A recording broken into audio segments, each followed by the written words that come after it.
అడిగారా, లంచాలు అడిగారా, లేకుంటే మీ పట్ల దురుసుగా ప్రవర్తించారని కూడా అడుగుతున్నా. దానికి కారణం మా అధికార యంత్రాంగం కూడా భక్తి భావంతో గౌరవ భావంతో మీకు ఇవ్వవలసిన డబ్బులు డ్యూటీ ధర్మంగా ఇవ్వాలనే ఉద్దేశంతోనే ఇవన్నీ నేను తెప్పించుకుంటున్నానని చెప్పి నేను మీకు తెలియజేస్తున్నా. అవసరమైతే భవిష్యత్తులో వాట్సాప్ కూడా మీకు ఇస్తాం. ఆ వాట్సాప్ మెసేజ్లో ఎక్కడెక్కడ మిస్ అయితే అందులో కూడా మీరు పంపించండి. దాన్ని కూడా దృష్టిలో పెట్టుకుని నేను కరెక్ట్ చేస్తాను. ఇప్పుడు ఏ విధంగా ఎంత జవాబుదారీతనంగా ఉన్నామంటే ఈరోజు ఇచ్చినటువంటి పెన్షన్లో నాకు ఇప్పుడే ఒక రిపోర్ట్ వస్తే దగ్గర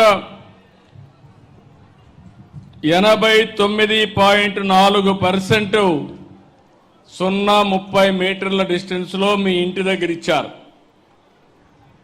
అంటే నేను చెప్పగలుగుతాను, ఓసారి కొంతమంది వితండవాదం ఉంటుంది, వైఎస్ఆర్ కాంగ్రెస్ ఉంటారు.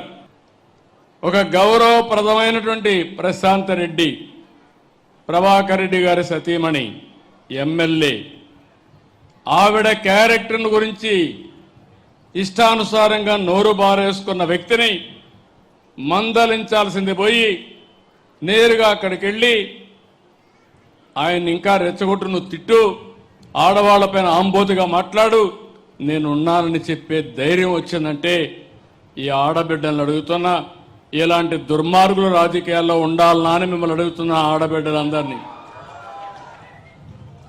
ఒక నాయకుడిగా నేనున్నాను.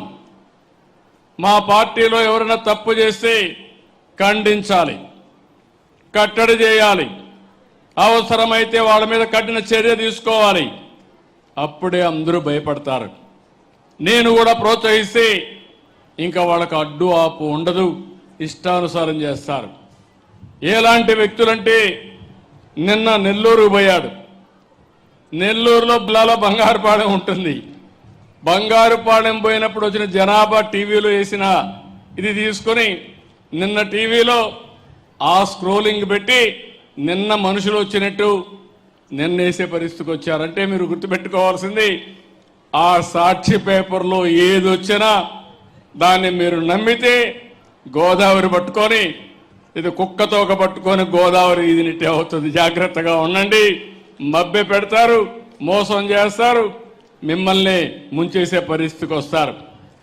నేను అందుకనే ఇప్పుడు చెప్తున్నా, ఏమీ బాధ లేదు.